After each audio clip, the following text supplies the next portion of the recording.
வீரமாமுனிவர் அவரோட காலம் 1680 to 1747. Italy நாட்டைச் சேர்ந்தவர்.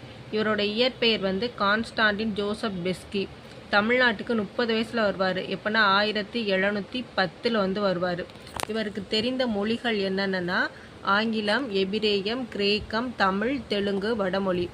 தமிழ் பற்றின் காரணமாக இவரோட பேரை ஃபஸ்ட்டு தைரியநாதன்னு மாற்றி அதையே தனித்தமிழாக்கி வீரமாமுனிவர் அப்படின்னு சூட்டிக்கிடுவார்.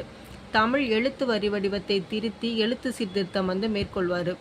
இவர் இயற்றிய நூல்கள் பார்த்தா சதுரகராதி, தேம்பாவணி, தொன்னூல் விளக்கம், இது வந்து இலக்கண நூல்.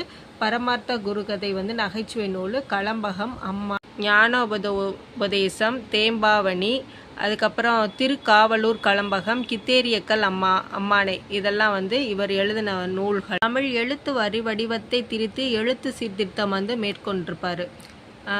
தேம்பாவணி காவலூர் கலம்பகம் கதம்ப மாலையாக காட்சியளிக்கின்றது. தொன்னூல் பொன்னூலாக இலங்குகின்றது. சதுரகராதி முத்தாரமாக மிளர்கின்றது. இப்படி வீரமாமுனிவர் தமிழ் முனிவர்களுள் ஒருவராக விளங்குகின்றார் அப்படின்னு சொல்லி செல்வர் ராபி சேதுப்பிள்ளை வந்து வீரமாமுனிவருக்கு புகழாரம் சூட்டியிருப்பார்.